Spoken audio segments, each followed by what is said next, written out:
Economics and politics are the foundation of human development. While forming the world's earliest civilizations, Africans also laid the groundwork for the creation of economic systems. By learning from our history, we gain the strength to empower the present and design the future. Presenting the premier forum for truth, culture, and change.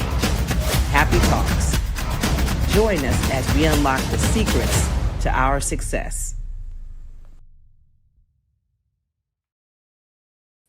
Greetings, everyone. Welcome to another exciting edition of HAPI Talks. I'm your host tonight, Taki Grant. We have a great show installed for you this evening. We have a guest that's been here, I believe, 1 or 2 times in the past, Judge Joe Brown.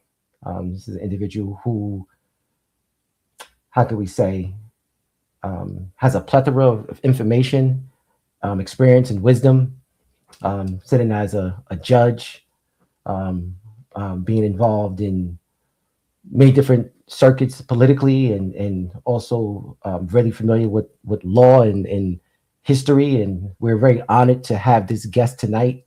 I know there's a lot of questions we have in our community, a lot of things that are going on right now with respect to some of the executive orders that have been signed. So we wanted to bring the judge on to clarify some of the things legally that's been going on around the community. Please take this opportunity to like, share, and comment on the video. But before we get started to that, we do have some HAPI things we'd like to touch on. Number one is the fantastic pilgrimage to Africa, HAPI in Africa. That's going to be 3 countries all in one trip. We have Togo, Ghana, and Egypt. August 20th to the 30th. Space is limited. So please, if you're interested, please get at us. You go to acattours.com, AKHETTOURS.com, and register for the trip. This is going to be an amazing journey, as all our pilgrimages to Africa are always amazing. Everything we do, this one right here was very thought out, a lot went into it, curated really nicely. And we're excited to be taking this journey. So get a chance, definitely want to check that out. For those who don't know, we are now doing, in addition to the virtual shows, we also have the in-studio shows. So definitely want to get a chance when you can, just support the program. You can support them in different ways. Make sure you like, comment, share. And also if you want to show your HAPI love, you can always do that through Cash App or PayPal. It's very important, that we keep this going. Everything that you guys do goes back into this machine here to keep it going, to keep the shows going, to keep the people who help us out on a daily basis to create the content so that we can keep moving this thing forward. So we definitely appreciate all that you do here in HAPI. Also, the HAPI film is available on Tubi, Quayle TV, and Amazon Prime. Please take this opportunity to tell a friend to go check it out. With that, also the newsletter. Newsletter is very important. A lot of great information comes forth through the newsletter. Shout out to Sister Felicia for doing a great job with the newsletter. And this is also a way to stay connected. Those people who have businesses and other things that they might want to advertise through the newsletter is a great way to get it in front of a lot of people. And it also helps support the HAPI movement. So please take this opportunity to support the newsletter. Lastly, I know we've been doing our HAPI giveaway boxes for the Smart HAPI movement member who answers the question correctly.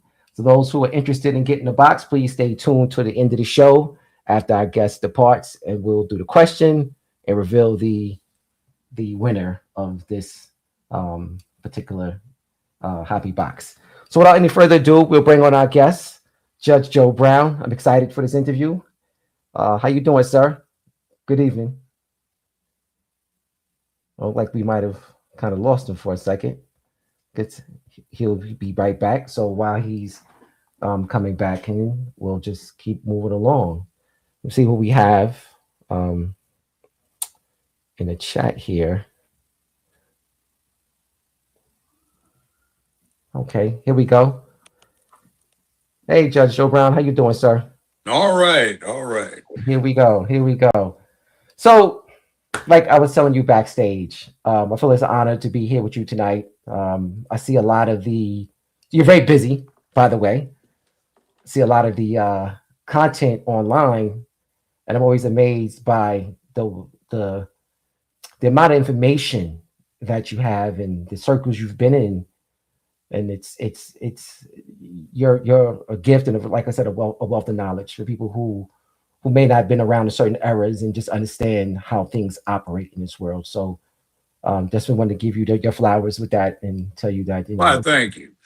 you're welcome. So Knowledge is power. no, it is. So with that being said, one of the things that kind of always comes up is this generational thing. I would assume you are part of the what they say the greatest generation That was the one before me. before you. Okay, all right. But when you look at Somebody was born back 1926, 25, 27, somewhere thereabouts. okay, Those guys. okay, but when you look at your generation versus or comparatively speaking to who we are today, what are some of the striking differences that you see? Because I look back, I see there was a lot more progression during your era. Well, Particularly, there was no expectation that anybody would do anything for you. You had to do it yourself. We just wanted the opportunity, fair opportunities. Uh, in the intervening half century or so since it came to fruition and it really got to the plateau, we had black exploitation. We had lack of confidence in government thanks to Tricky Dick Nixon. We had the welfare system got entrenched, and people were very much attuned to the glorification of dysfunction that Hollywood was responsible for. Um, we have a sense of entitlement now that we did not have back then, which is I want it, so I should have it handed to me. We always were taught that you had to earn it. That's the big difference. And there's also a lot of propaganda that attends to a half century long campaign to emasculate the country, which is not good. You destroy the yin yang or the yin yang balance, and you've got a mess. hmm. So you made mention about the expectations and there were very little expectations and not well let me not say that you didn't expect anyone to do anything for you. Mm-mm. Went out, you did it for yourself, bootstraps mentality. Yeah, it's like you bootstrap yourself up.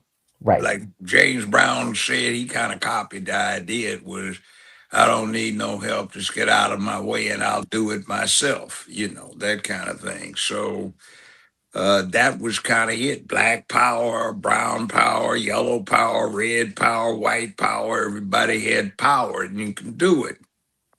The right, war put something together that was not holy. You had a sexual revolution that the only thing that carries over from that to this day is that people took the bad side of it and they think they can get pregnant whenever they feel like it with no understanding of parental responsibility or accountability. And that changed from when the birth control came out in the early 60s, and people said, well, we can have sex when we want it. There was no venereal disease that couldn't be cured by a shot of penicillin, and the symptoms would clear up an hour after the shot was administered. No sex for a week, and everybody'd be good to go. Some bad stuff got brought back from the NOM in the early 70s, and it went downhill from that. Welfare was looked at as something that was to be dispensed for those who were in dire need, a safety net, and then it became a hustle, uh, a long half century hustle. You don't get assistance to help out with babies that just happen to be here. You have babies to get the assistance. It's a way of earning a living, so to speak. You had this thing where manliness went out of the window, and those things about duty, honor, responsibility, accountability, making where you live a better, safer, and more secure place filled with economic prosperity, sense of purpose, morality, ethics, where courage and bravery were glorified. That went out of the window because there were man things. And what you had back then in the late 60s was something that formed into a coalition. You had the feminists who hated that they weren't men. You had the lesbians who hated men. You had the some gays that hated that they weren't straight men. You had the beta boys that hated that they weren't strong men. And you had the anti-war crowd that said war was a man thing. So you got this really bad thing going on at the end of the 1960s and early 70s where no war toys, cap pistols, water guns for the boys to play with. It's okay for boys to play with dolls, unisex hairstyles for the kids, unisex clothes for the kids, and it's all right to cry and all of this other thing. Men need to learn to let it all hang out, to cry and to shout and to become emotional so they don't get all uptight and turn to war and all of this kind of mess. And then Hollywood was getting driven bankrupt by the thing called color television, which up until then it was a round screen like a dinner plate. Then they figured out how to make them big and square like regular TVs. And the movie industry was in danger, and the studios were making 200 films a year. And every Thursday and Sunday, the movies changed at all theaters, no matter how popular the movie might have been. And you got two movies, two or three cartoons, a newsreel, and you could walk in anytime you wanted to. And the adult fare was about 50 cents. And they were going broke in Hollywood in the movie industry. So, what somebody came up with was let's just keep a movie there as long as people would go one movie, and you had to walk in on time and leave on time. Whereas with the old industry, you walked in whenever you wanted to, halfway through a movie, saw the second half of the movie, the next movie, and sat through the parts you missed, or just stay there all night. It was 50 cents. That then went to a buck and a half for one movie.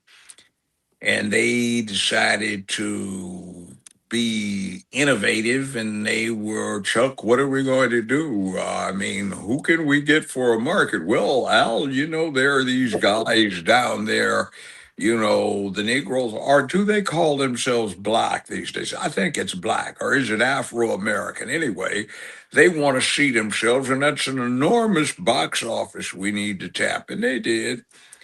And instead of coming up with those things that exemplified good character and hard work, they decided to go to the lowest common denominator and deal with glorifying pimps, hoes, murderers, thieves, drug dealers, you name it.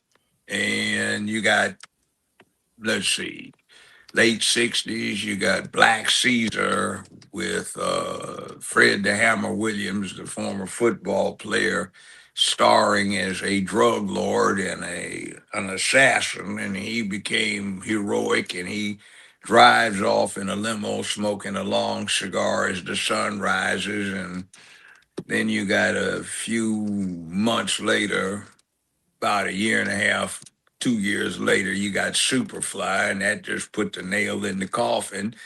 You got Foxy Brown, where, you had the little formula of the nudity, and she'd get knocked down. And if you weren't in a state that was very censoring, you'd see her boobs pop out, cooch flash, and that was part of the thing for the movie, and the plot was always Sister Gal is getting revenge because her brother got killed by the drug lords, and then it switched over to Sister Gal, whose brother was a drug lord, decided to take over his business after he got killed, and then she becomes the drug queen pin, and it just went to hell from there. So we've had this build up where they started taking a lot of words and changing the meanings, and you got toxic masculinity was a phrase created,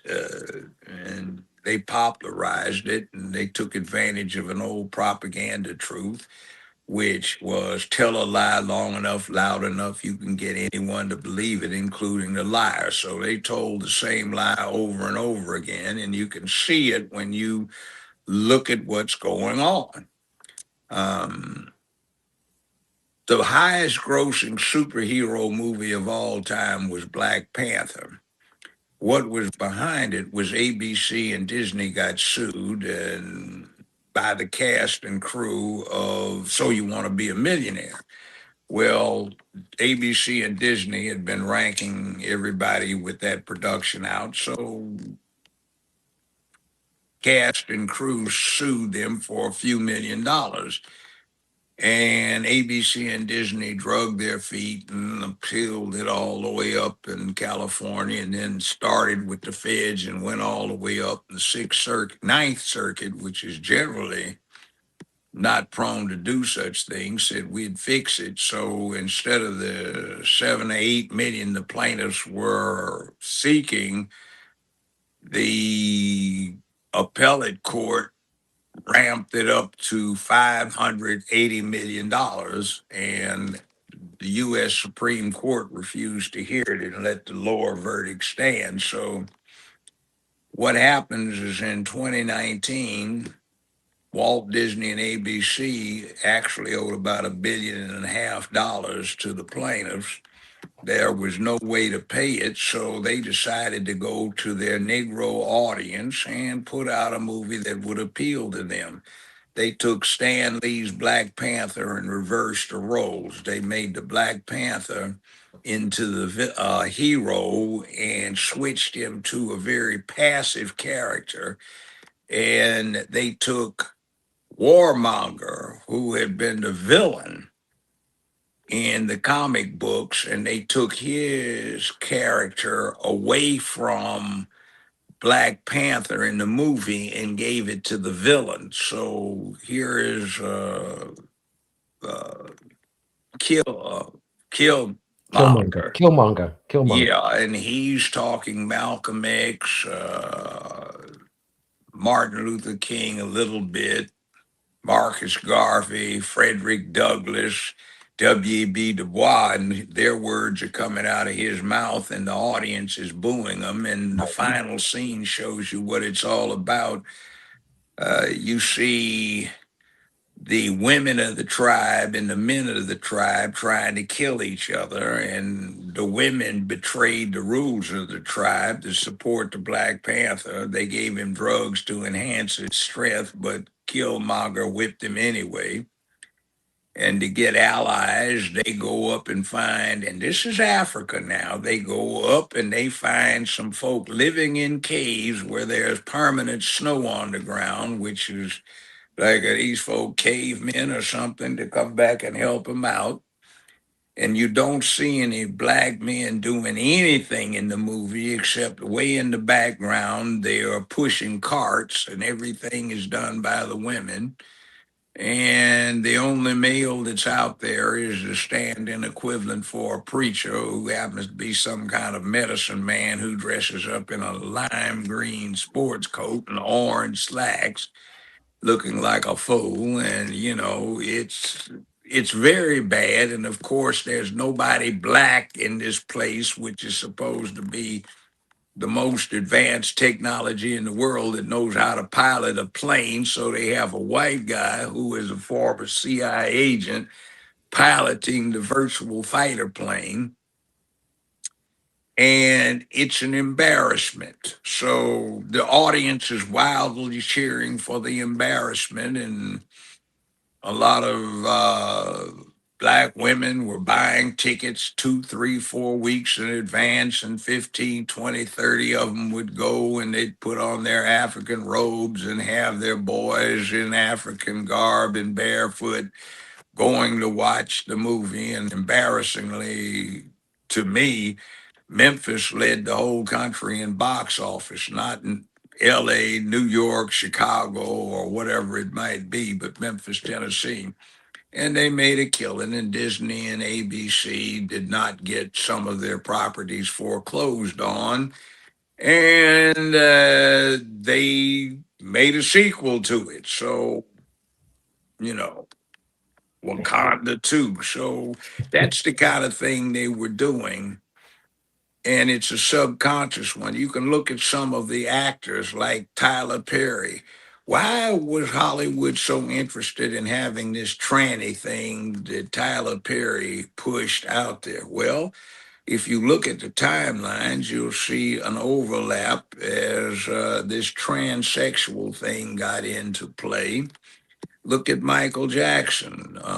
He started off as a normal looking black kid, chocolate brown, and then wound up high pale like something out of a Japanese anime cartoon. And it's this thing they called him androgynous, in other words, fluid gender. And they pushed this stuff, not that he couldn't sing, but they pushed it, pushed it, pushed it. So people would get the idea that you could be what you want, and the ultimate objective from by now, I'm doing that show out in LA and I'm listening to the executives in Paramount walking up and down the hallways listening. And it was their expressed objective to wring the manhood out of America. So they were pushing these things to do it. And that's one of the problems right now in our inner cities lack manhood. There's a lot of violence, but that's indicative of manhood out of control, where it's not imposing its own character precepts about when you fight. Fight fair. Marquise de Queensberry's rules of boxing. You go to the opposite corner on a knockdown. People are shooting each other up in the war. You hold up the white flag of truce and everybody goes to have parley. You have a duel and there are rules to the duel. So fight fair, man. You cold cocked the guy, you didn't whip him. But you see, that all went out of the window, and it's just insane violence in the inner city. And the people that are generally elected now would rather have death and theft in the city streets than to admit that they've had their opportunity to run things, but they failed miserably because they cannot deliver public peace, dignity, and order, good economies, or anything else. And they want to go out and say, we've got a boogeyman, a Baba Yaga here. That's the Russian boogeyman. And they seized on Donald Trump because he's a real live boss who takes charge, not a figurehead. So they don't understand that, and that's too much masculinity for them. So they reject it and attack it reflexively. I want to. And we have a mess. So, thank you for the answer to that question, the difference between the generations. And we can definitely see where Hollywood has deliberately played a role in dismantling. Yeah, and one last addition. We have gotten to the point where Hollywood calls the shots on what's appropriate for the country. And that's not appropriate. These are adults who spent their entirety of their adult lives in fantasy and make believe. And that singularly and very inappropriately, uh, well, it basically is a non qualification to say a damn thing about what's going on what you ought to be doing, because they haven't been doing it. They've been pretending to be something else that they're not. Same guy may be a high priest, may be a warrior, may be an athlete, may be uh, politician, you name it, and he fakes it because he's good at acting and people accept it. And the people that write the scripts don't know a crap about how life goes on. So that's what we get presented and what our model is. And meanwhile, they slip their agenda in, which is you guys need to go over there and get lost because we don't need men. Right. And they don't say it with that much bass in their voice. Right. So as you was talking, I took some notes here, and one of the things you I'll start with Trump's leadership, and you mentioned that they don't like him because he pretty much takes charge. Do you believe he's making the decisions, or there's people behind him that are actually pulling the strings? I think he's got people he consults with, but I think he makes the decisions.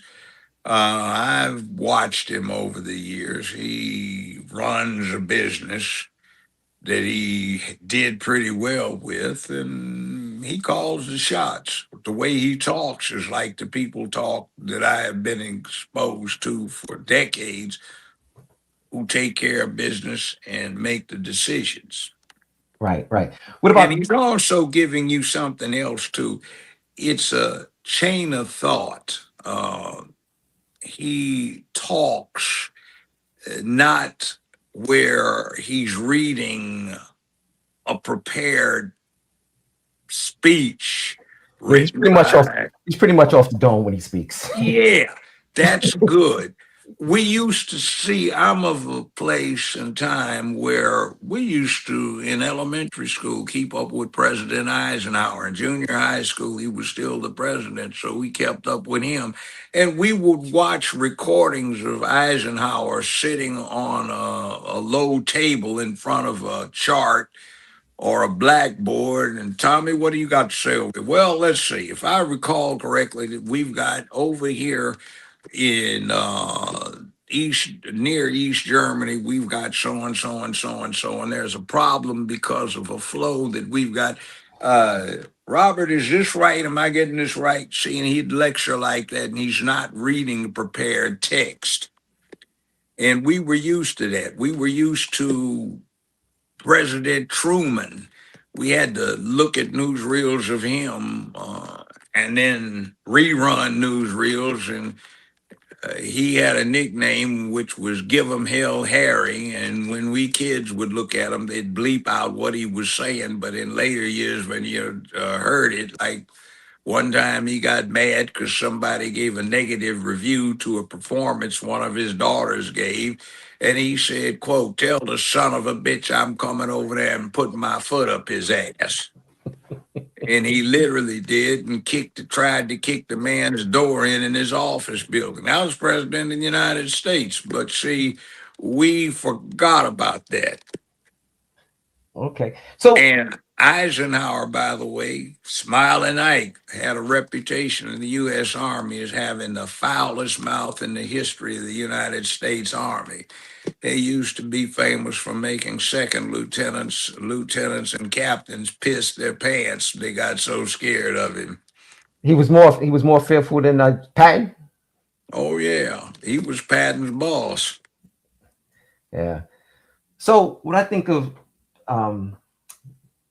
people like Steve Miller, how does a person like Steve Miller fit into Trump's cabinet? And is he, I wouldn't say pulling the strings, but a lot of the design, what's going on, particularly with Project 2025? Who are the people that are part of that think tank? What, that 2025 from the Heritage Foundation? Yes. Okay, you have to understand what the Heritage Foundation does. It's a think tank. Amongst other things, by the way, when Barack Obama was in the U.S. Senate for about 2.5 years, they gave him their third highest rating. They gave him a 96 average for conservative voting.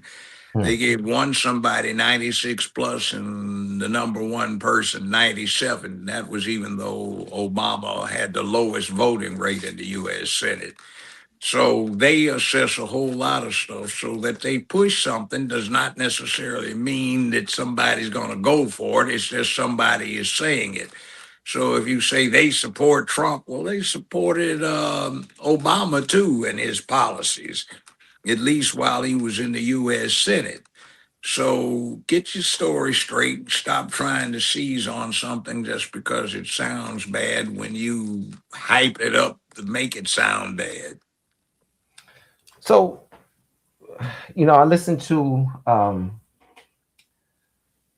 some of the other people that were kind of part of the cabinet, like Stephen O'Bannon, Mm-hmm.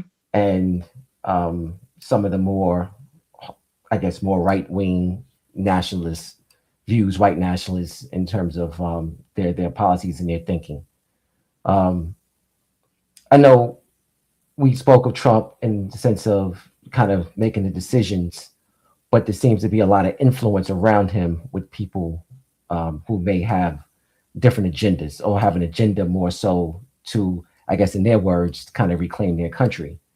Well, the truth of the matter is, from what I've heard on the inside, is watch The Apprentice. And that's how he behaves in actual fact. If you can find reruns of The Apprentice. Okay.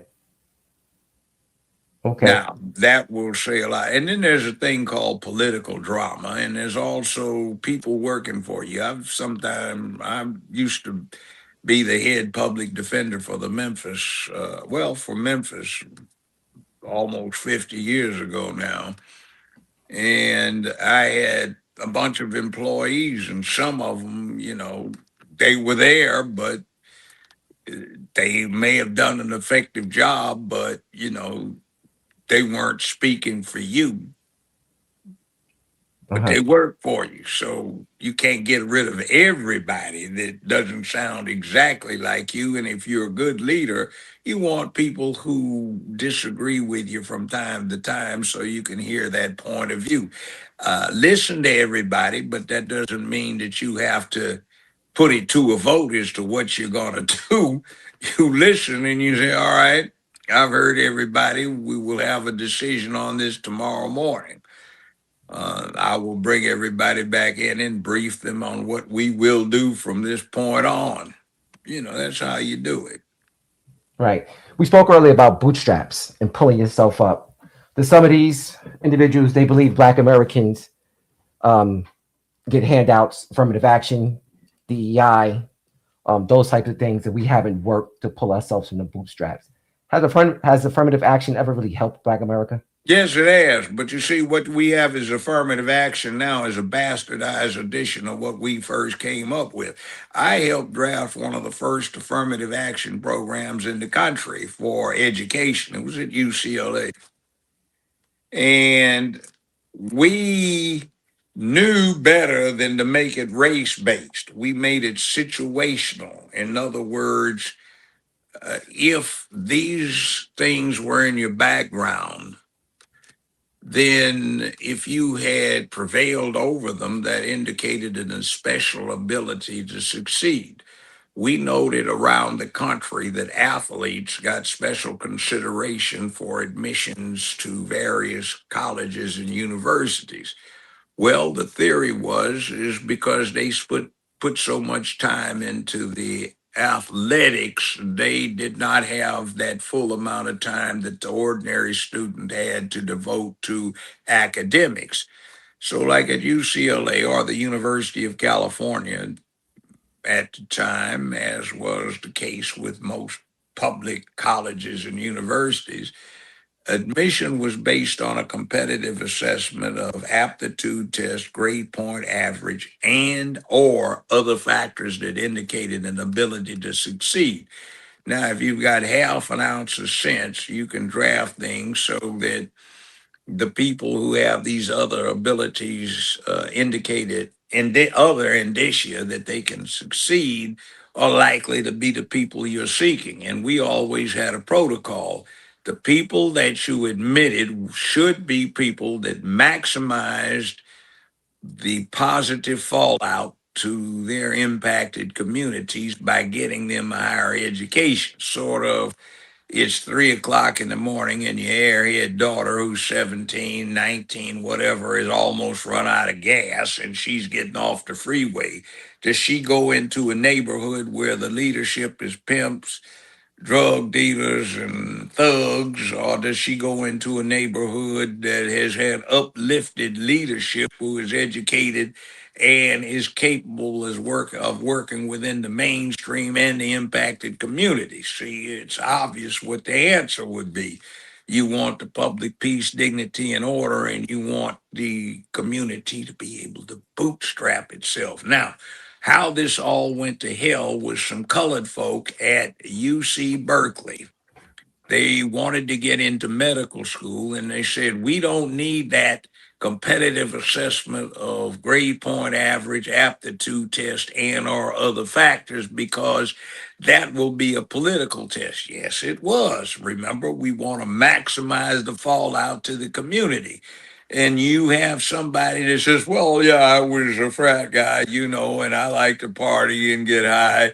But, my social standing and status demand that I be either a doctor, lawyer, dentist, or something like that. And, these other things are just too hard. So, it's not fair that you hold me accountable because I chose to party. So, what they wanted was to get rid of the other factors and start talking about you should get me because I'm the highest rated black. Okay, well, what else did you do? And when you do that, we were telling them, this is 1970, said, don't do that. That's ridiculous because you're going to blow it. You can't base it just on get a quota of black folk in medical school. And they worked up a deal with Bakke where he was going to be the plaintiff, the faculty did, and they take a dive on it. And the Negroes, and I call them Negroes rather than black or Afro-American, that's what we called ourselves at the time. And they got up there and selfishly pushed that. They just wanted to get in because they were black. So they let them in. That set it up for Bakke. And when the case went to court, the faculty refused to apply the California state constitution, which specifically had in its constitution from 1851. It says the University of California is not just for educational purposes, but to deliver leadership, most particularly our colored brethren who are enslaved, though some who have come here have escaped from this horrible institution. They need their opportunities to deliver a leadership. It talked about the Hispanics needed to get free of the gangs that were controlling their neighborhoods, and the Chinese needed to get free of, quote, the tongs that are so badly influencing their lives, and to develop leadership so that they can bring their communities into the fold of the rest of the citizens and residents of this great state, etc. And when it went down, we had 19. We had 19 black dental students, 119 black medical students, and 219 black law students. And this was for the entirety of the state of California, which at the time had become the largest state in the union. So it went downhill from there. And you get this DEI thing that developed, which is instead of looking at history as something to motivate the black student or the Hispanic student or the Asian student or the Native American student, by filling him with anger that would be motivational anger, it was designed to make him feel sorry for himself, to try and put a guilt trip on the people that had done it. Well, yeah, okay, fine, that's nice, but guilt trips don't do much of anything for the rest of the world or the world. And it's always been a case since humans have been here, might makes right, to the victor go the spoils, etc. So that was a dead end, and Professor Crenshaw at UCLA wrote up what she came up with And a roommate of mine I hadn't seen in years, and he sent me a copy of her thing and said, "Does this sound familiar?" And he sent me our proposal for Black Studies that we came up with in the late mid 1960s. And I said, "It sounds almost identical, except certain key changes, which are directed toward making the student feel sorry for himself and feel like he's entitled to be taken care of, rather than us just saying this ought to motivate you, learn the history so you don't repeat the mistakes and be motivated to excellence." But that's not what happened. So when Justice Roberts wrote his opinion on affirmative action, I think it's going on 3 years ago. It's interesting. I read that critically, and it sounds almost exactly like what we submitted at the time more than 55 years ago to set up one of the first affirmative action programs. So affirmative action is not dead, except in terms of the title applied to the bastardization that these Negroes are responsible for, who selfishly disregarded the interest of their fellows in the early 1970s to get in medical school. They got in, they got what they wanted, and everybody else's situation got compromised. So the So reality is reality, and yeah, you know. there's so many questions here. I didn't even know you were one of the chief architects of it. My first thought, what comes to mind is motivation. What motivated you and your group um, to address this issue, or Well, to we always expected to do something. See, it was interesting at UCLA when I got there. There were 62,000 full-time students and 145 full-time Black students. There were 73 grad students and 72 undergrads full-time. And we had an eclectic group of students. It's like you'd run into somebody, "Man, I know you from someplace. Where do I know you from?" He'll come to you in a bit. "Man, you the numbers man out there on 42nd down on Broadway, aren't you?" This is real live gangster. And we had a lot of people who went there. Jackie Robinson, the baseball player, went to UCLA. He never played baseball, but he played football, was all American halfback, ran track. Don Barksdale, first person who got to play in the NBA. The Lakers hired him. He was a wide receiver and ran the high hurdles in the 440 at UCLA. He was in that backfield. Kenny Washington, the Rams hired him as the first Black man in the NFL. He was a student there, and all of them were scholars. And then they wound up bringing in, I think it was Woody Strode for the Rams. He became an actor. You see him in a lot of the Westerns back when. And then they brought in 1949 Tank Younger and Deacon Dan Towler. That's not Deacon Jones, that's Towler. First two players in the NFL from Grambling. And I met Deacon Dan Towler when he was Professor Dan Towler at Cal State LA. Hell, I used to date his secretary. She pretty looking woman. But anyway, it's been a long time ago. And that was one big man. In those days, they went both ways playing football.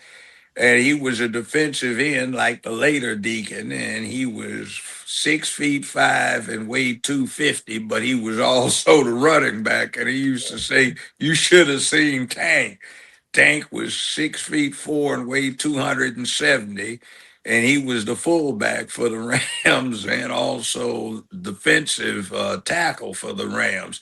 And those brothers, like, he's a professor, and the other one was a scholar too. So you got these smart guys that came through and opened a lot of doors.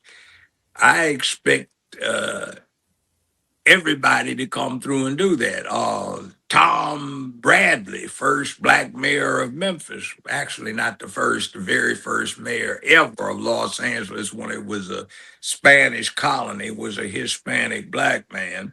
But that's way back in the past. But Tom Bradley ran the 440 at UCLA. He was a track man, good scholar, and Los Angeles Police Department would not hire him until he went on and went to law school and became a practicing lawyer.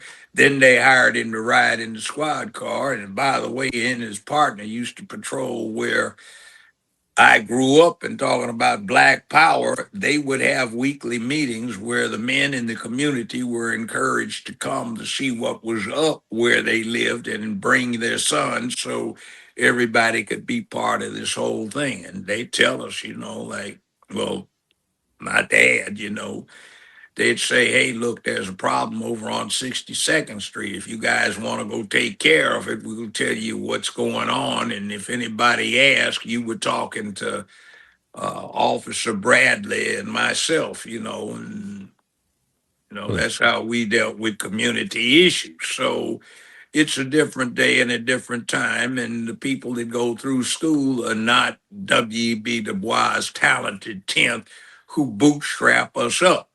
We've got a series of, and I hate to offend anybody, but my generation didn't like Booker T. Washington much. To give you an idea of what Booker T. Washington was about as described to us, take Al Sharpton, just like that.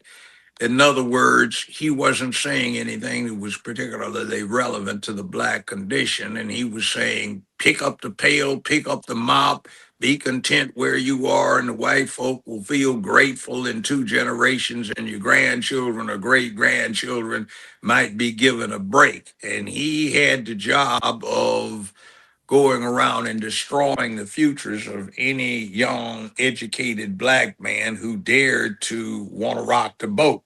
W.E.B. Du Bois detested him. I know my grandfather hated his guts with a passion and made no bones about it, and so did most of the people I knew because of what he did. And to show the real picture, just think about it.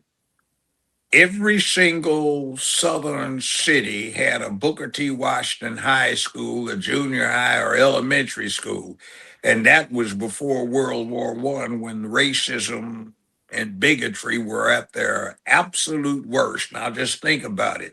Every governor in a state in the of the old Confederacy invited Booker T. Washington multiple times to the gubernatorial mansion. The White House brought in Booker T. Washington, several presidents, because he was the one that kept the Negroes in line. So we don't like him, but now he's a hero. And the person that we liked was W.E.B. Du Bois, who's looked upon by today's generation as some kind of pariah. Actually, in my generation, our heroes passed on to us by our parents and grandparents were Jack Johnson, the heavyweight champion.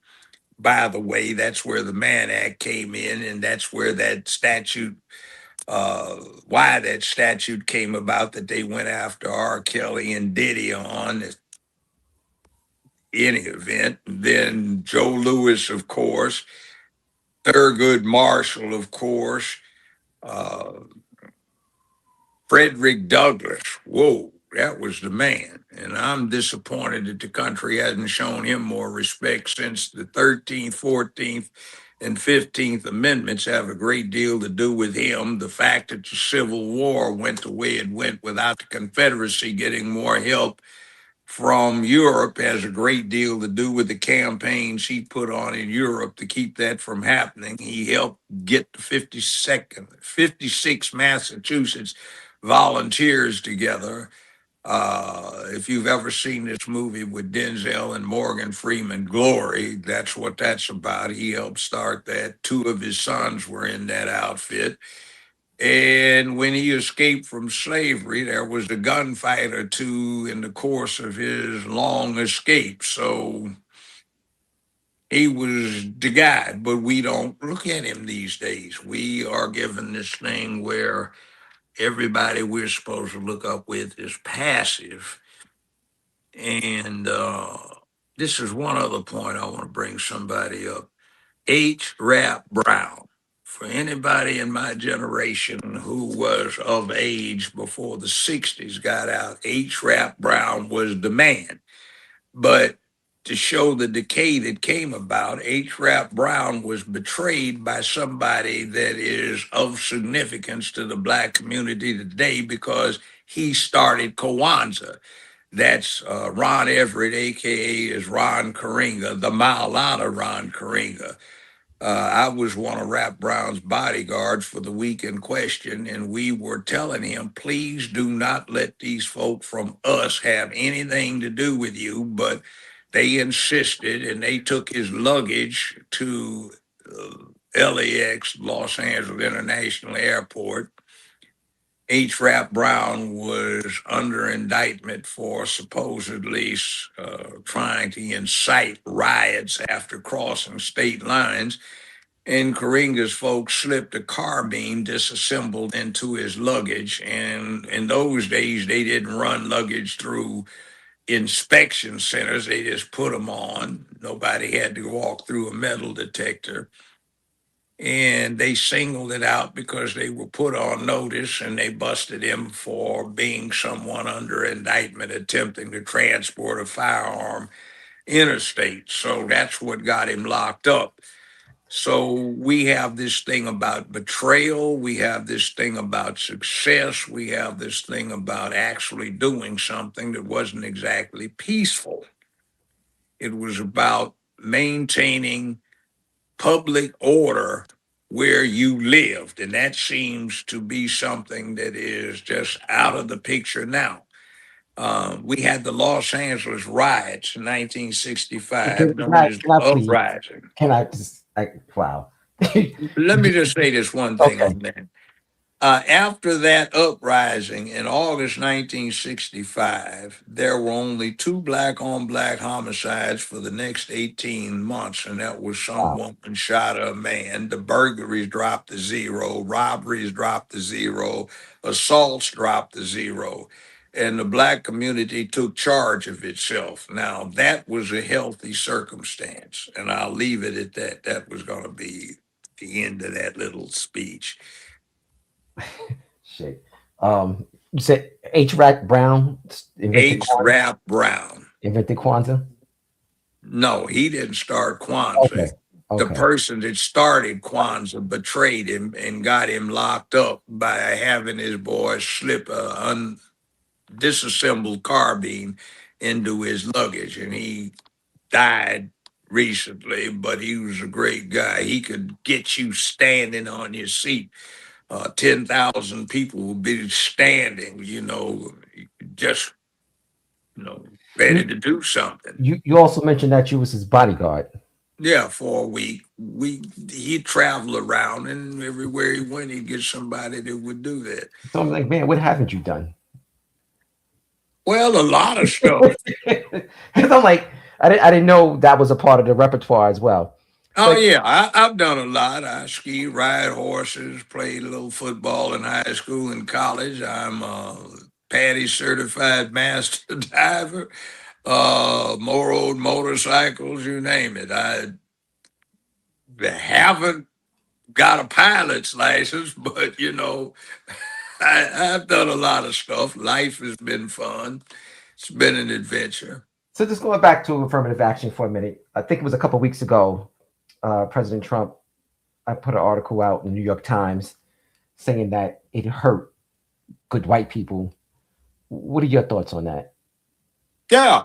See, America, unlike what the far left wants to say about it, has always had rules that sauce for the goose is sauce for the gander.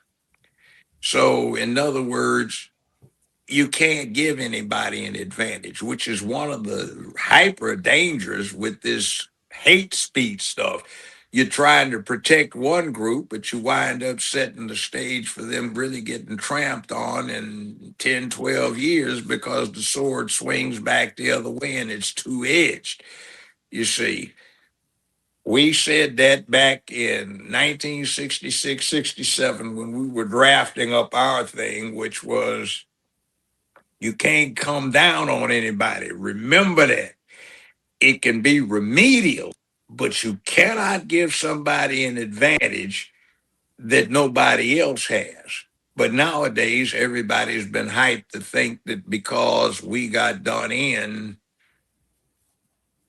our history with this country, um, we are owed something, and paying back that debt, it doesn't make any difference if anybody else is harmed. That won't cut it in American law. Right. And by the way, there was a thing we had back in the late 60s where we were angry at ourselves for not rising in rebellion and overthrowing slavery. Spartacus was an ideal, you know. Right. So you just mentioned paying back debt. What are your feelings and thoughts on reparations? Do you think it's something we'll ever see? It's not going to happen because it's a political question. It's statute of limitations have long run under American law on any of the persons who would be subject to being an appropriate defendant. You have a thing where you are going to have to prove a class. So, how do you put yourself in a class who is a descendant of somebody? And most of the people who are clamoring for it were born after the laws of the United States had completely outlawed segregation. And by the way, it's not integration like some people harp on, it's segregation that is the thing. If you want to see segregation next time you're at a large park, look for the signs that say dogs must be on leash. No dogs allowed, or dogs may run freely. Just change dogs to color the Negro and you'll get what the signs used to say. So it wasn't a matter of integration. It was a matter of saying, Negro, you can't go there. Or if you go there, you have to be accompanied by a responsible white person. So when you desegregate something, you have the option of integrating it, but they can't tell you you can't integrate, and they can't tell you you have to stay out. That's your choice. But you see, this thing some folk foolishly want to go back to about segregation. That meant, Negro, get over there. You can't come out of there. You're confined. Where's your leash? So, correct me if I'm wrong, because my history on this is kind of blurry. But there was some murmuring in California about the residents there allegedly receiving or arguments being made for them, and using California as a model and as a template for something that could be used in other states. For reparations? Yes. It's a damn lie and a scam. California is flat, broke, busted. They don't even have the money to keep their civil courts open 4 days out of the week, but for the fact that the judges donated parts of their salary back so they could keep them open 4 days. The criminal courts are open 5 days, but the civil courts only open 4. They only have the budget for 3 days because they're broke. They had Prop 13 in 1978, Enron and Halliburton. Halliburton is the Bush, Cheney, Obama thing that ripped the country off. And Obama's involved in Halliburton too. Yeah. His great uncle started it. You didn't know that? No. See, Obama's maternal grandfather was first cousin to George Herbert Walker Bush. George Herbert Walker Bush was named after George Herbert Walker. That's Uncle Herbie, who founded Halliburton in 1946.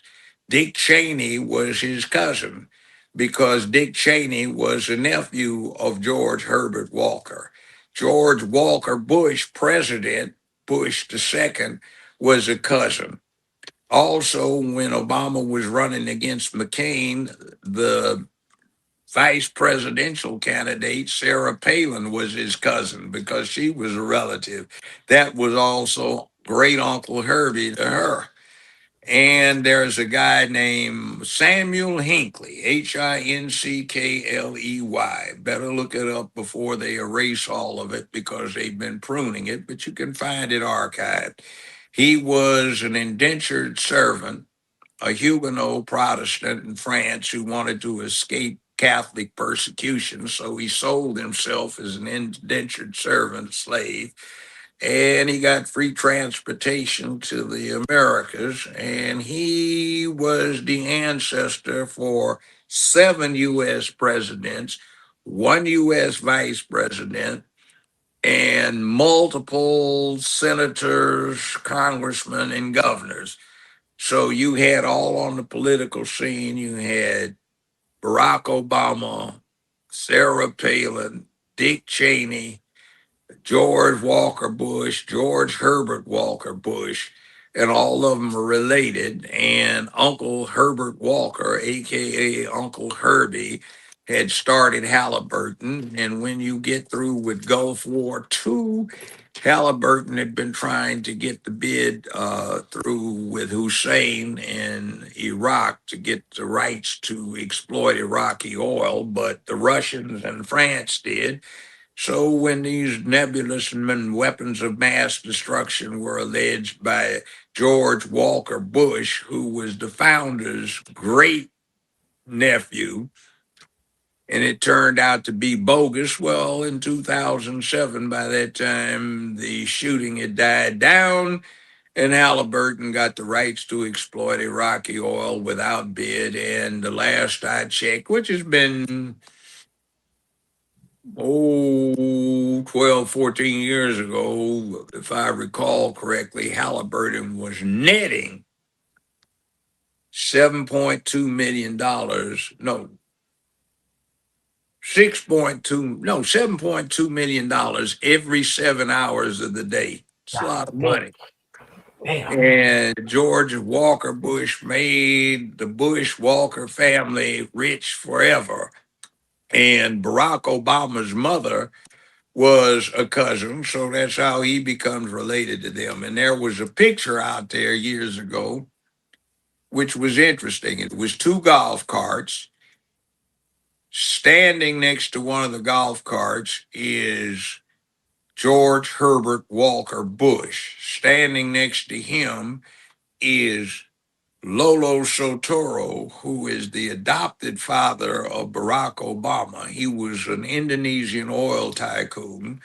And sitting in another golf cart is George Walker Bush, future president, with his arm around Barack Obama, who is standing next to the golf cart. They hung together. And grandmama pimped the daughter out to Barack Obama Sr. because he was brought in under a CIA program and she worked for them as a money dispenser for the Southwest Pacific through the bank she worked at. And she hooked her daughter, who was 16, going on 17 years old at the time, up with Barack Obama Sr. She got knocked up when she was 17, had Barack Obama when she was 18 years, 3 months old. And within 2 years, grandmama had uh, passed her on to Lolo Sotoro, who ran the death squads for Indonesia and also was executive vice president for Standard Oil International, executive vice president, and was propped up to take over the Indonesian oil industry when Indonesia was thought to be on top of the world's largest oil reserves. So he became a very wealthy person. When he died, he was one of the 10 or 15 richest men on the planet Earth, and Barack Obama got 1/3 of his entire estate, which was in trust, and he did not take any draw from it until after he left office as president. And he was, in fact, the richest person ever to be president of the United States, or he is since he's still alive. Hmm. I think Business Insider in 2017 reported his draw, and his net income after expenses and taxes is $570 million for the year. Hmm. It's not President Trump, it was President Obama who was the wealthiest person to be in the White House. God damn. Damn. That was it. Family, listen, please like, comment, and share. As you can see, it's a very, very enlightening, powerful conversation. Make sure you like the video, share it, and leave a comment. It's very important. Um, we're kind of midway in right now, You but talking about Venezuela? Do you still want to talk about that? nah, we can. There's some other things because a couple things that just during this conversation, I don't want to go away too far. So, um, there are two things that I've heard you speak about before. But before I'm gonna go into this. You mentioned Michael Jackson earlier, and I heard you speak about how the Jackson Five became the Jackson Five. Really interesting story. Um, that the talent show. Mm-hmm. I was Yeah, there. you was They there, didn't win.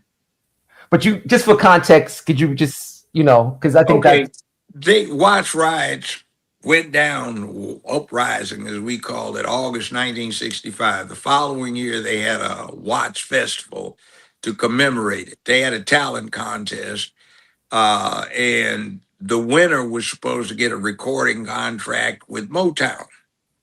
Well, several things happened. A guy named Norby Walters jacked up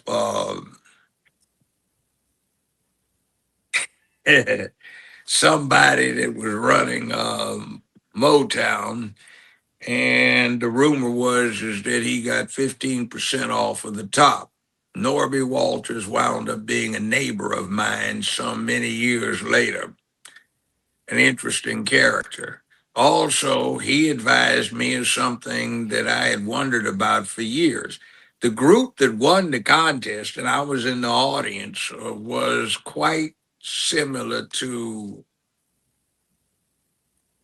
well, the second place group was quite similar to the Temptations or the Four Tops, and the winner was kind of a very attractive edition of Aretha Franklin. All right. Third place was somebody else, and fourth place was the Jackson Five. Well, Mr. Walters said that his group was interested in a boy band, so he made some calls. And the next day, the LA Times corrected its error and said, "We reported incorrectly. The Jackson Five won." So the Jackson Five became famous after that because Mr. Walters and his group wanted a boy band, and they got it.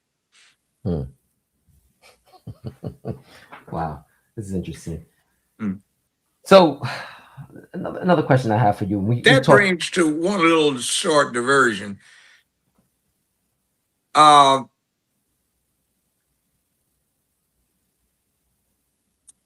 Norby Walters was a scary guy. Lot of friendliness, but there was something hard about that man. He's dead now. And I know one of the people and I who worked together on this show of mine, we were at a conference and we were in the suite and we were watching a program that had all of these people doing life in the penitentiary because they got sentenced when the death penalty was out of fashion. And they all indicated that Mr. Walters was the one that took the hits out. So he wasn't a nice person in that respect.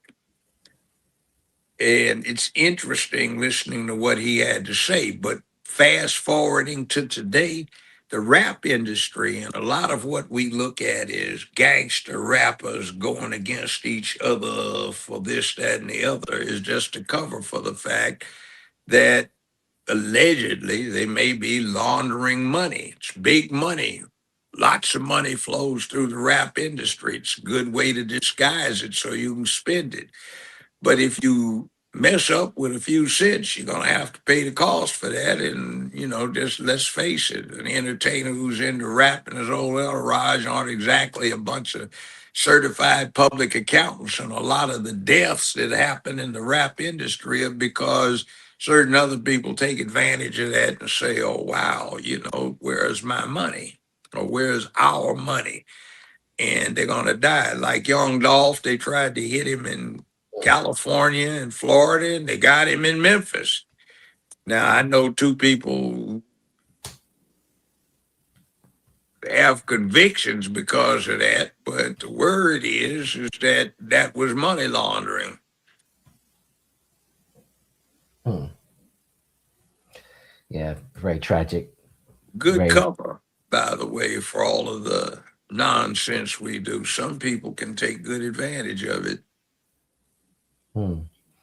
So we talked a minute ago about reparations and your thoughts and feelings on it.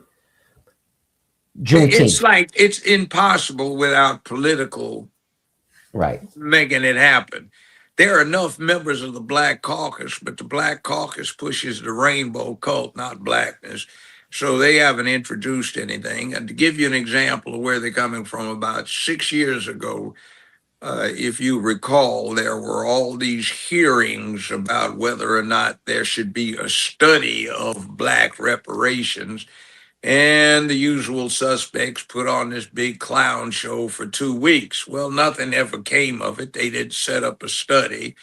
And what wound up transpiring was exactly 2 weeks later, most all of the members of the Black Caucus sponsored some legislation that was popularly styled the Gay Reparations Act. It was introduced and passed on the first voice vote with no debate. So the Black Caucus co-sponsored the introduction to that. Hmm. And the person that drafted it and introduced it was a congressman named Steve Cohen from the Ninth District here in Memphis. He's also, or was, the chairman of the Black Caucus's Reparations Committee, except when you look at his ethnicity, he's gay, he's white, and he's Jewish. With And the he names, represents, I was like, how's that possible? But yeah, I hear you. yeah, so they hide it now after myself and Dana and a few other people started highlighting that a while back. So now they won't admit it, but they had it published at the time. And if you look at pictures of their membership, you'll see there are quite a few white members of Congress that belong to the Black Caucus. And just about every member of the Black Caucus, except maybe 4 or 5, belong to the Liberty Caucus, which is the gay caucus. So they have a reparations Hmm. commission too, as well. So it's a political thing, and the Black Caucus just does not have the will to enter it. It's nice rhetoric, but that's not their real concern. It's the rainbow cult that, to a great extent, they represent. Now, I don't care about anybody being a homosexual. That's their business. As I say, get your freak on in your bedroom. Do what you want to do. Right. So the pacification, because a lot of times that's what happens with these types of things. We're kind of pacified, and I know I want you to share here your thoughts on Juneteenth, because I know that I see that as a pacification for reparations. They give us this I holiday. think it stinks. For most of my life, we looked at Juneteenth as a joke. I was doing an intern thing half century ago in DC for a think tank. And on a lark, while I was in the Library of Congress, I went and looked it up. And there are some letters in there that they have preserved. What happened was a U.S. naval warship docked at Galveston, Texas. The date was in June 1866. The Civil War was over in 1865. And what happened is the commander, who was the captain of that ship, noticed that there were Negroes on the wharves who were getting treated as though they were slaves. He sent his first officer down to find out what happened, had it reported to him that the Negroes thought they were still slaves. So he had multiple letters written up by his secretary. There were 23, 24 of them, and I think two or three of them had the date June 19, 1865. The rest of them had June 19, 1866. And he had some of his Marines get on horseback and take these letters around to various places in Texas and had them published, and the Negroes thought they were free now. Now, Emancipation Proclamation, February 1863. Grant wins over Lee at Appomattox, gets his surrender. April 1865.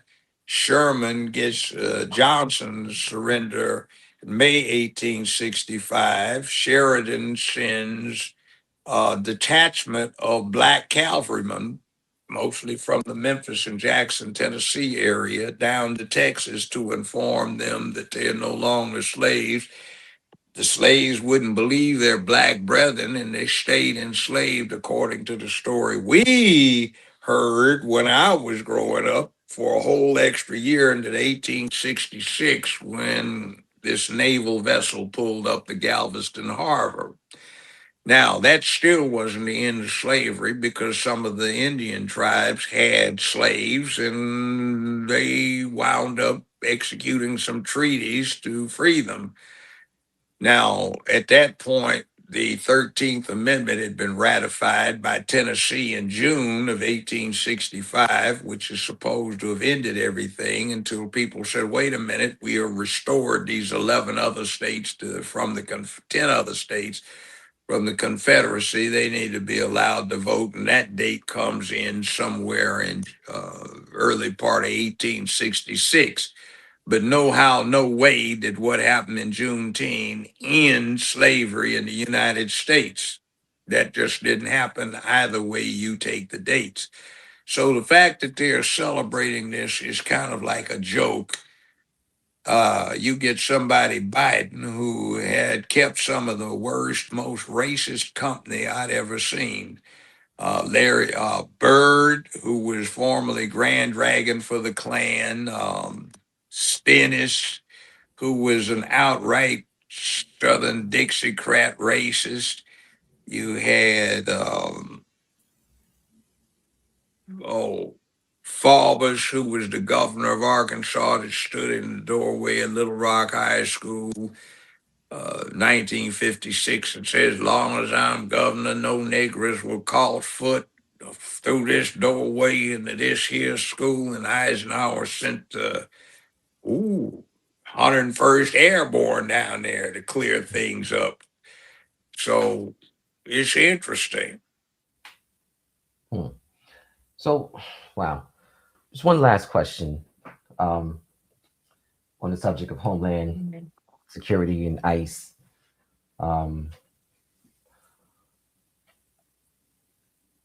Is the immigration issues, does it have a negative impact on the Black community? Yeah, it does. Jobs, one. Two, your voting strength is going to hell. It's already diminishing because we're no longer the number one ethnic minority in the country. And three, because there's got to be another 911. And for 4 years, some idiots in the White House with their policy, the borders are, I think that was Kamala Harris Imhoff, and the chief executive, Joe Biden, they left the border open, and Hamas, ISIS, Al Qaeda, they don't like us too much. So for 4 years, they got to walk across the border unchecked with backpacks filled with military grade explosives and very effective remote detonating devices. So instead of having to strap on dynamite and blow themselves up or play kamikaze and crash a plane into the Twin Towers, they've already got the stuff planted. They can flip a switch and watch the fireworks from a couple of miles away. Meanwhile, what the deal is with why we need that star in our driver's license now, real ID, that's because of California and New York. Article 1 of the Constitution says every 10 years there shall be a census, the primary purpose of which is to apportion representation in the House of Representatives. So I'll tell you one thing in context. 2020 was the first one of the multiple adult census forms I have filled out. And it was the only one where I was not asked whether I was a citizen or whether my parents were and how they became citizens. President Trump tried to get that and he couldn't get it through. But you see, what happens is those people get counted. So California does not lose representation. Now, the latest Census Bureau information suggests that California, New York, et cetera, they're going to lose 6 congressmen by 2030 because of the population flight from their states due to, I guess, unpopularity with the economics and the social policies. So they don't want that to happen, but they let Al Qaeda, ISIS, Hamas, etc., into the country without anybody looking. You have cartels, you have convicted murderers, convicted child molesters, convicted rapists, drug dealers, people suffering incurable diseases, uh, criminality that has not been tempered by appropriate respect for the American system. And that will impact a lot of people. You can see it up in Michigan, though the indication is all of the Negroes up there, they love it, but they're the ones that'll be out of the money that could have been used for daycare for their children while they were working on a job, but it went to people who weren't even taking care of children. And not only that, the latest information is that somewhere between 100 and 200 million dollars came out of that that went to Al Qaeda, ISIS, and Hamas to fund these terrorist organizations. And you know, the next time it's not just going to be Twin Towers and Pentagon, it's going to be a lot of other things. And I'm sure since it's going to be in somebody's downtown, there are going to be black folk around who will get taken down. So, welcome to the club of being victims for real. A lot of black people have a soft spot in their heart for this type of situation, and they're anti-ICE and they're kind of pro immigration, and a lot of They times, are. well, a lot of times it comes to our community and it impacts us the greatest. That's I why. don't think that's true. I think what's happening is the mainstream media is lying to us and they're giving us false propaganda. Remember, tell a lie long enough and loud enough, and when you control almost the entirety of the communications industry, as well as the news industry, and just about all of the entertainment industry, you can feed any message you want. So what can we do to stop the local governments or whoever from having them come straight into our communities? How do we take? Look. Okay, let's start with being critical. What is this about? It's discriminatory against us because it isn't fair to require ID to vote. Hmm, We hear that all the time, don't we? right. How many people you know drive without a driver's license? Some, but how many have licenses? Any thugs, gangsters, pimps, drug dealers in that group? I'm sure quite a bit. Anybody collecting a welfare check in that group? Yeah.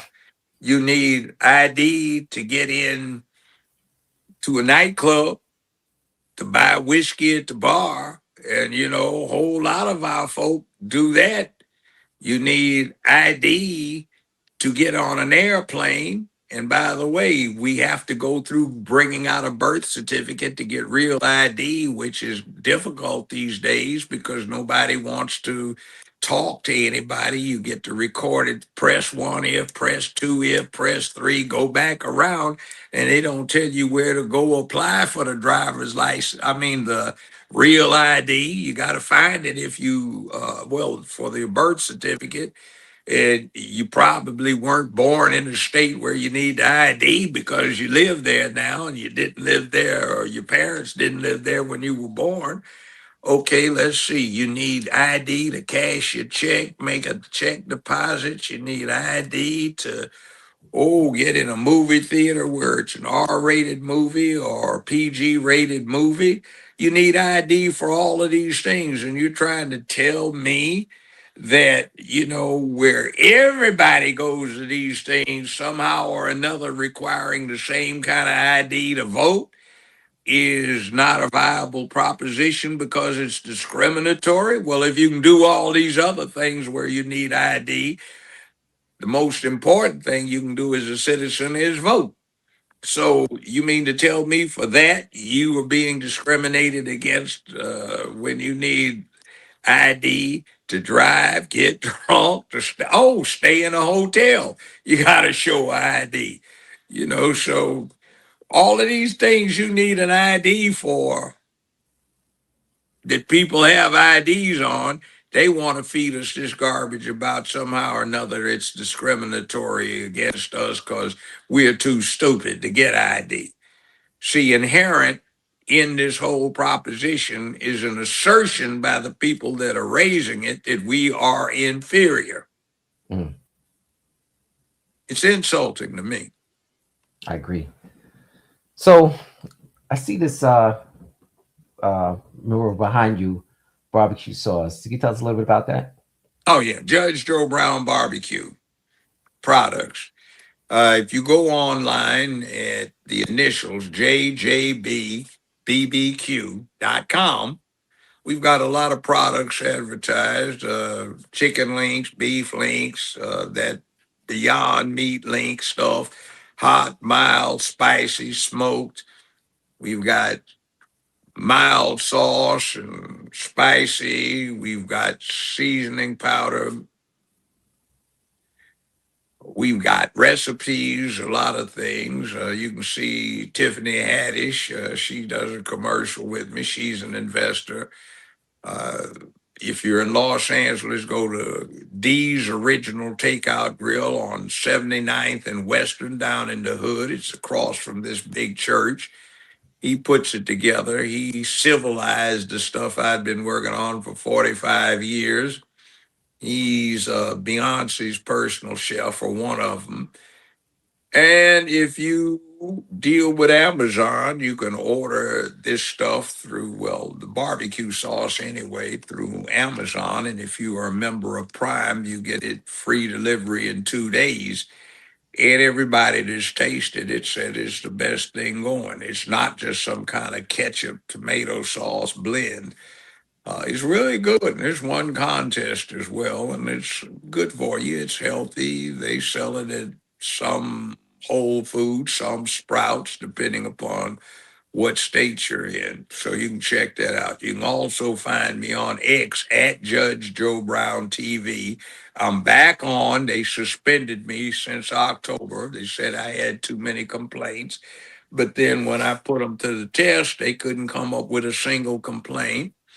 And then I said, perhaps this is AI. I've been having a set to with since I did, and it's interesting. Your boss, Mr. Elon Musk, is trying to set up XAI here in Memphis, where he will turn the whole area into a new Silicon Valley if he has his way, which would be very prosperous for Memphis and Shelby County.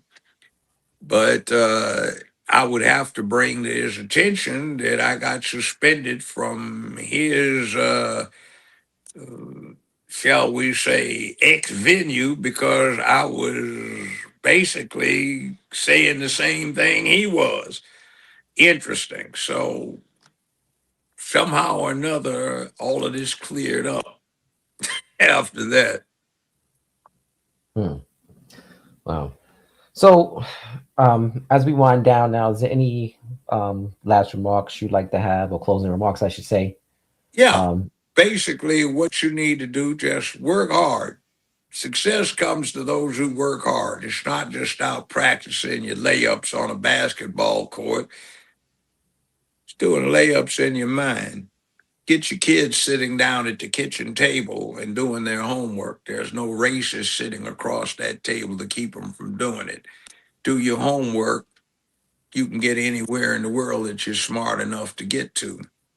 And right now, uh, it's not really a race thing that's going on. Our main problem is that they're trying to down masculinity in straight folk. That's their business, but you don't have to put up with it. The other thing is this: these cities where a lot of us live, you look at the administrations, it's black. mm, It's black.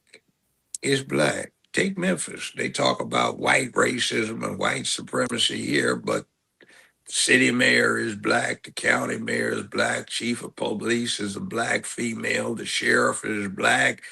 60% of the criminal court judges are black and female. They only have one brother, but the rest of them are women, just about. 75% of the jury pool is black. 75% of the police department and sheriff's deputies are black. Uh, the city council's almost all black. The board of education's almost all black. The county commission's almost all black. And you're talking about white supremacy. Where are they? They aren't in this. You know, maybe they're behind the scenes, but that doesn't mean that somebody who looks like you's got to take a payoff. So where is the complaint? You have this whining out of Atlanta, Fulton County, and the corruption's horrible. What you heard, by the way, when you heard Fannie Willis was foolishly disregarding taking the fifth, and she's supposed to be the chief prosecutor. You heard allegedly money laundering between her and Wade. You heard an opportunity for them to potentially have made $6 to $8 million in attorney fees that they could have split.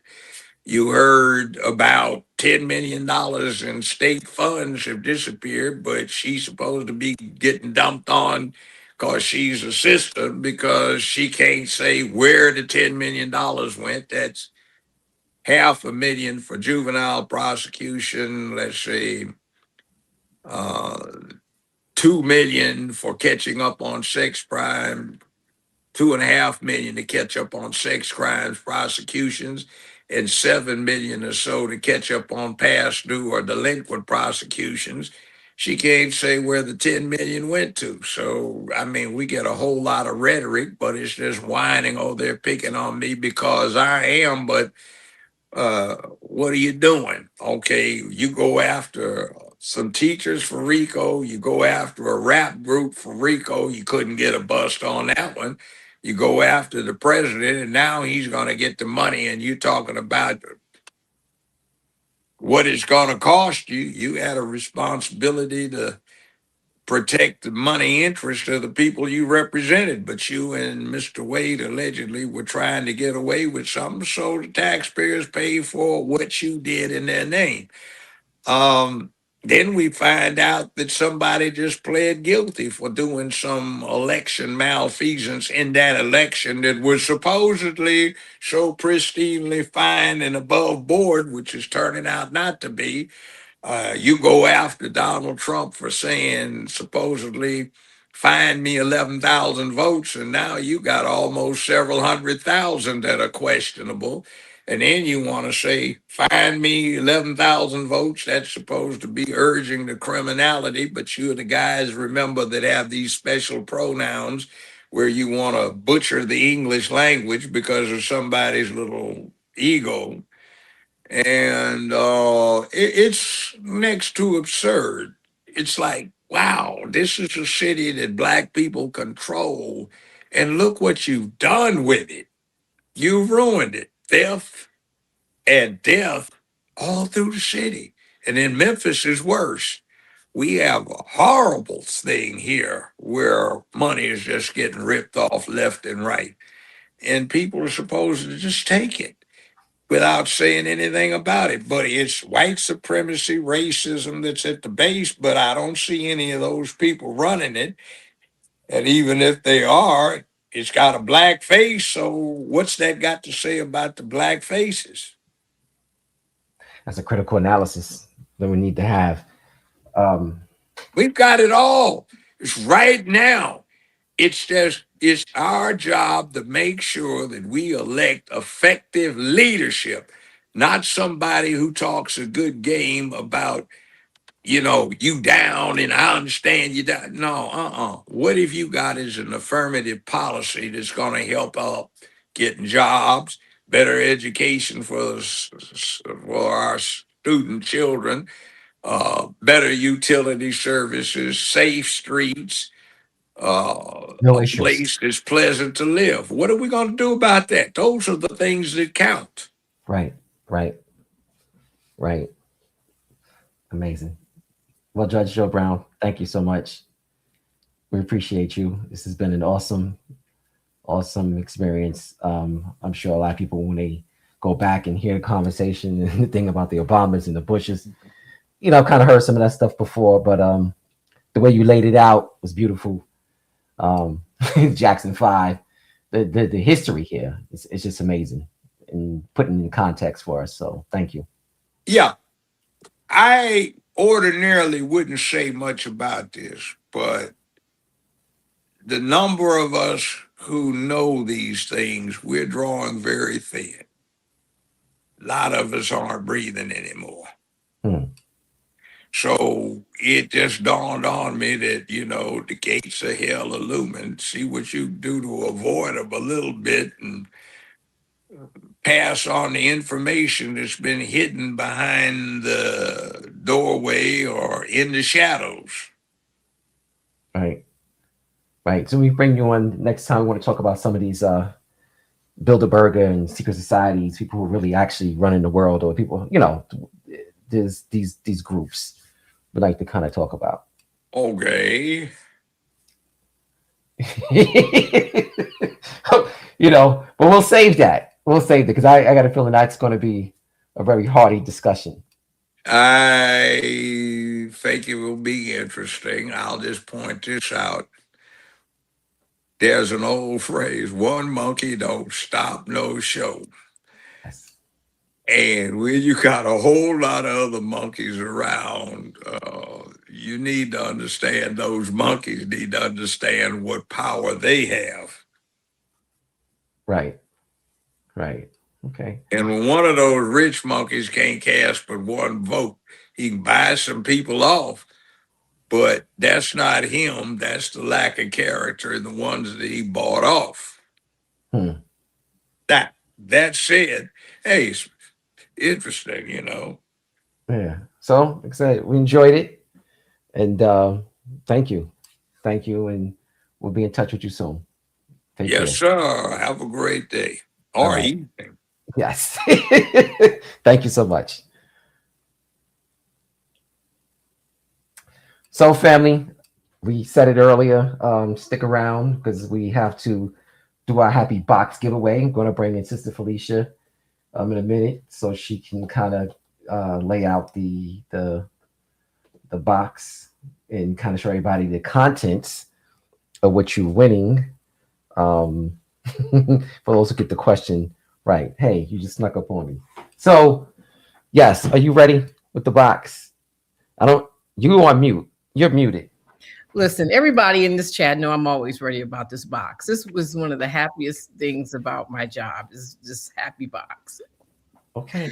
Yeah. So, look, listen, peace to Judge Joe Brown. So much history. The fact that he can remember these numbers from 1970, that was an unbelievable conversation. So, all right. Oh, go ahead. No, please. Listen, I just want to, again, everyone, please like, comment, and share. Sometimes depending on who we have on the show, I always watch the attendance. we favor certain people, and I get it, but he's the only person who's going to give us a conversation like that. So it's really interesting how we'll come out, but you never know. In other words, don't judge books by their cover, and make sure we have a guest on. You need to come out and support that particular guest, because we're not going to just have people coming on just wasting their time and talking shit. So, because I don't like to waste my time. So, definitely like, comment, and share. Make sure we understand the importance of this. But with that, Gav, you should show them the box. Yes, I just want to just add to that just for a quick second, because you said something really important, the critical analysis. And I think a lot of times, critical analysis means you might hear some stuff that you actually don't want to know, or not that you don't want to know, but you're not ready to hear. And this is stopping us, family. It stops us at our own self-development, and it stops us as a community. So sometimes there's some harsh truths that we actually need to hear, so we can change it, and so we can go forward a different way. Yeah, we like to romanticize a lot, Yeah, and we can't look. That's done. We have to be, be real with us, 100% real, so we can move forward. We tired of being in this position. So yeah, I can ass is kicked. Ty getting kicked around. Yeah, we're not doing this no more. So come on, we gotta, we gotta get this together, fam. All right, the box. All right, so family, the part of this, the giveaway, is the box. This box is beautiful, and of course, I have to open it up because this is the actual HAPI, the HAPI glyph right there. Okay, and it goes all the way down into the box with all the beautiful things you get. All right, and shout out to Tinas Tillman. I saw him on the on there early. Yes, so he wrote this book right here, the 7 Keys to Personal Development, right here. And he was actually on our show where he went into, we had a whole discussion about this book. So this is what you get in the book. In the box, you get this book right here. And he donated these, this is dope. Our beautiful HAPI mug. Okay. And this is like a big mug. It's not like the little one. This is like a 15-ounce mug. All right. You get Enoch Hankerson right here. He makes these laminated, beautiful maps of different things. This one happens to be of Kemet, and look, it's really nice. Get a little closer. Yeah. And for any, when you start doing your research on Enoch, you'll see that he worked a lot with Dr. Ranoka Rashidi and coming up with some of the maps. You also get a beautiful T-shirt. This is our Compass T-shirt. And this is one of the ones, like, I have an old school HAPI on, and I see that Taki has a new school HAPI, but this Compass, this is nice. This is vintage right here. And, we're going to be talking more about the Compass in a couple, little months here. Also, we did a conference back in 2022, and it's called the One Africa Power and Unity Conference. And we had 13 scholars come to Detroit, where they talked about the power of unity. But we also asked them to write a piece about unity, which is everyone's is right here in this book. We had Dr. Leonard Jeffries, Dr. Rosalind Jeffries, Baina Bello, Professor Small, Kaba Kabane. We had everybody, Asar Imhotep. Everyone came to this festival and also wrote a piece. Shahrazad Ali, like, this was a really nice thing. And, we just, we created it. We put one on everyone's table, and then we seen people just picking them up because it's really nice. So family, you get one of these in your box. Also, you get a gift certificate. Okay. Now, the big part. Yes, these two things go together. So you get the gift certificate for $100 off the next ACAT tourist trip, which we're going to HAPI in Africa. We're doing Togo, Ghana, and Egypt. But also you get this fan, because family, let me tell you, It's hot. It's hot in Africa.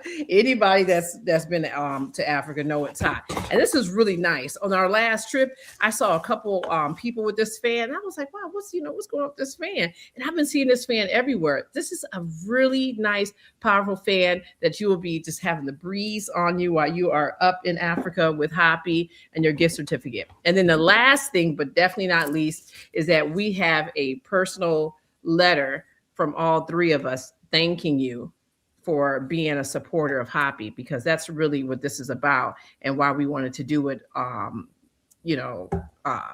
we wanted to put together something as just an appreciation for the support that we get from the family. So without further ado, we're going to give our question. And remember, and let me put the address.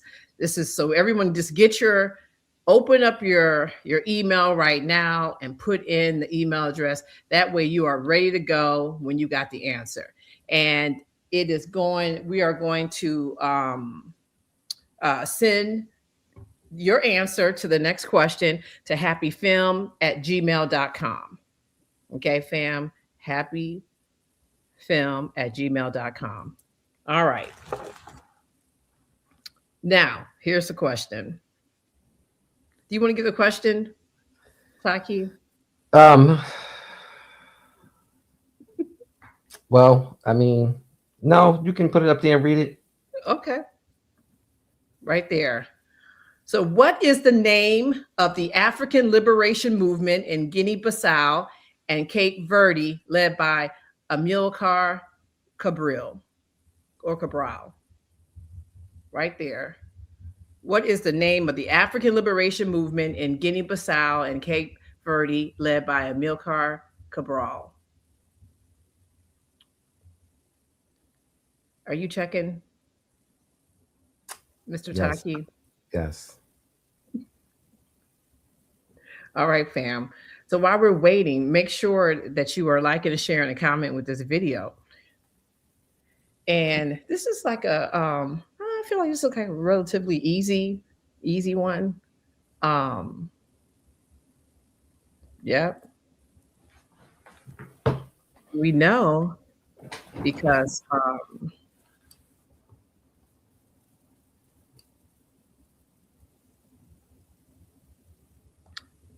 it should be this is pretty easy. Pretty easy.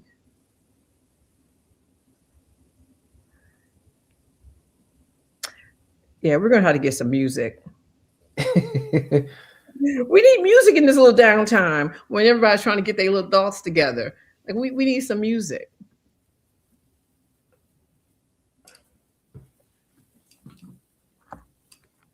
We need some music. I tell you, this is a nice box, fam. And make sure you don't put it in the chat. You got to put it in. You got to email us. Yes, we got to email. Yeah, you got to email us. Okay. Email us. Looks like we have a winner. Who's the winner? Miss Dorielle. Oh, Miss Dorielle. Okay. All right, family. So Dorielle, congratulations. Dorielle has actually traveled to Egypt with us. So Yes. that's cool. All right. That's what's up, Dorielle. Congratulations, Dorielle. Yeah, congratulations. So in your email, you got to email back your t-shirt size and your address so you can get your box off. Okay, there it is. That's what's up. The happy giveaway strikes again. Oh, and let me give the answer right there. The African Party for the Independence of Guinea and Cape Verde. That is the answer, fam. Where's she at? Well, definitely she was all up in the chat tonight. So shout out to Dorielle. Definitely someone's a part of the HAPI movement, big supporter. So yes, great. Thank you. Yeah. Anyway, so family, one of the things that's in this box is a gift certificate for the our wonderful pilgrimage we have coming up this summer. Initially, the gift certificate for the $100 off wasn't going to be transferable, but I'm definitely going to say, go ahead. If you know somebody who's interested, you can transfer it to them so they can use. Space is limited. Definitely want to make sure that you sign up for it. It's going to be a jam-packed itinerary. Everyone who's traveled with us know we don't sit around. We're going to keep you guys on your feet, on your toes, busy, going from place to place, country to country. This is definitely the first time we've taken on this type of program where we have 3 countries. Last year we did 2, Ghana and just Egypt. And it wasn't really so much of Egypt, it was more so Ghana, Egypt, like 1.5 days. But this is like equal time with all the countries, and we're visiting several cities throughout each country. So it's gonna be a really, really exciting trip. Yeah. And definitely, as you can see, icattours.com, or you can get us at happyfilm@gmail if you want any questions about this. Summertime's coming up. I know a lot of our folks like to wait to, kind of figure out their summer plans a little bit later on, but just reserve your space and lock yourself in at the price point it is now, because it's a possibility when those seats are full, when we go to get more, the price may change. Just be mindful of that. So Yeah. Definitely be mindful of that. And it's definitely the trip of a lifetime. 3 countries, 1 trip. So it's gonna be how they say lit, and as always, continue to show your support. Love you guys for being on the show, hanging out with us tonight. Make sure you sign up for the newsletter if you haven't. If you're not subscribed to the channel, make sure you do. And if you're not subscribed to us on Facebook, please make sure you go to the Happy Film Facebook page and subscribe. Follow us, like and follow that page. What we do here on YouTube is very different what we do on those other pages. So you want to make sure that you are tuned in to that. And that's pretty much it for me. You got any words to them, Felicia? No, I think that's it. You covered everything. Yes. Yeah. Make sure. What do we got coming up next? Oh, we actually have, we'll know by tomorrow. Yes. All right. For next week. We'll definitely know by tomorrow. Well, family, thanks for hanging out. We enjoy you. We love you guys, and we'll see you soon. All right. Peace. Family. Economics and politics are the foundation of human development. While forming the world's earliest civilizations, Africans also laid the groundwork for the creation of economic systems. By learning from our history, we gain the strength to empower the present and design the future. Presenting the premier forum for truth, culture, and change. HAPI Talks. Join us as we unlock the secrets to our success.